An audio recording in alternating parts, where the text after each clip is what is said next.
Hello guys, జీవితంలో తప్పకుండా visit చేయాల్సిన ప్లేసెస్ కొన్ని ఉన్నాయి. అందులో అరుణాచలం. ఇక్కడికి వచ్చిన వాళ్ళ కోసం చిన్న ఇన్ఫర్మేషన్. స్టే కోసం మన తెలుగు వాళ్ళది రూమ్స్ అండ్ డార్మెంటరీ టెంపుల్ పక్కనే ఉంది. ఇక్కడ 200కి 24 hours డార్మెంటరీ ప్రొవైడ్ చేస్తున్నారు. ఈచ్ బెడ్కి ఒక ఫ్యాన్ కూడా ఉంది. రూమ్కి దగ్గరలో అన్నసత్రం కూడా ఉంది. ఇక్కడ ఆఫ్టర్నూన్ అండ్ ఈవినింగ్ ఫుడ్ ఫ్రీగా ప్రొవైడ్ చేస్తారు. ఫుడ్ టేస్ట్ కూడా బాగుంది. అందరూ వెళ్ళి ఒకసారి ట్రై చేయండి. టెంపుల్ లోపలికి వెళ్ళినప్పుడు కొండ, కోనేరు, గోపురాలు వ్యూ చాలా అద్భుతంగా ఉంది. అరుణాచలం యొక్క గొప్పతనం చాగంటి గారి మాటల్లో విందాం. అందరూ అరుణాచలానికి ప్రవేశించలేరు. ఇది ఒక సిద్ధాంతంలో ఉందట. అరుణాచలం వెళ్ళి అడగని వారిది పాపం తప్ప, అరుణాచలం వెళ్ళిన వారికి, అక్కడికి వెళ్ళి ప్రార్థించిన వారికి సాధారణంగా కోరికలు తీరకపోవడం ఉండదట. గిరి ప్రదక్షిణ చేసేటప్పుడు అగ్నిలింగం తర్వాత రమణ మహర్షి ఆశ్రమం వస్తుంది. ఇక్కడ మనం అదర్ కంట్రీస్ వాళ్ళని కూడా చూడొచ్చు. ఇక్కడ చాలా అంటే చాలా నిశ్శబ్దంగా ఉంది. నెక్స్ట్ వచ్చేసి భగవాన్ రమణ మహర్షి ఇక్కడ ఉంటారు. ఆయనని చూడడానికి ఎవరైనా వస్తే ఆయన మొదట ఒక ప్రశ్న వేసేవారట. గిరి ప్రదక్షిణ చేశారా అని అడిగేవారట. అగ్నిలింగం దాటిన తరువాత మనకి శ్రీవారి పాదాలు కనిపిస్తాయి. దాని తర్వాత మనం లొకేషన్ చూసుకొని అలా ముందుకు వెళ్తూ ఉంటే యమలింగం టెంపుల్ కనిపిస్తుంది.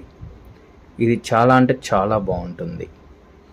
ఈ యమలింగం టెంపుల్ని దర్శించుకొని అలా కొంచెం ముందుకు వెళ్తే నైరుతిలింగం టెంపుల్ వస్తుంది. నైరుతిలింగం మనకి 4వది. ఇలా మొత్తం అష్టలింగాలు ఉంటాయి. ప్రతిదీ విజిట్ చేస్తూ వెళ్ళండి. దారి మధ్యలో మనకి జింకలు కూడా కనిపిస్తాయి.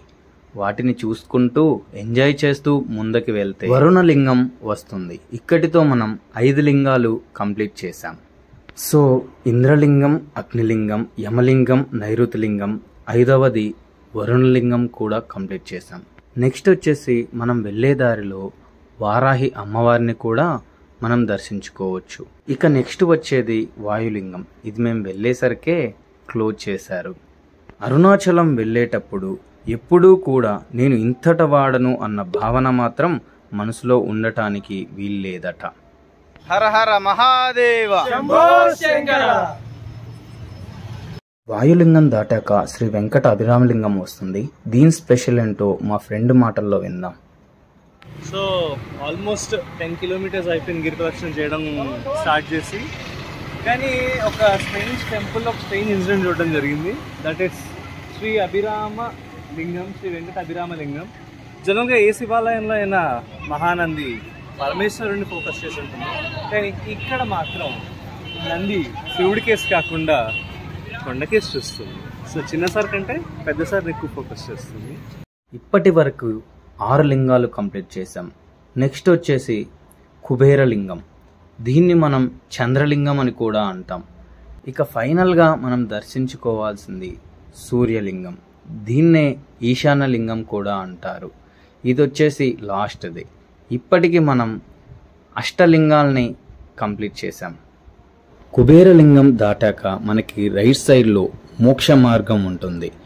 ఇందులో చాలామంది దూరి బయటకు వస్తుంటారు. ఈ మార్గంలో దూరడం వల్ల మనకి మోక్షం కలిగి పాపాలన్నీ తొలగిపోతాయి. ఇందులో వస్తున్నప్పుడు చాలా సన్నటి రంధ్రం ఉంటుంది.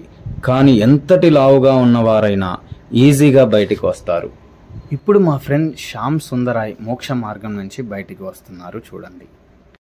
అరుణాచలం అనేది ఒక గొప్ప క్షేత్రం. ఎందుకంటే కార్తీక పౌర్ణమి నాడు, మహాశివరాత్రి నాడు శివలింగం వెలిసిన ప్రాంతం ఇది. జీవకోటి యాత్రలో అడ్డంగా ఒక గీత పెట్టారట. ఏమా గీత అంటే అరుణాచలం ప్రవేశంకి ముందు, అరుణాచలం ప్రవేశంకి తరువాత.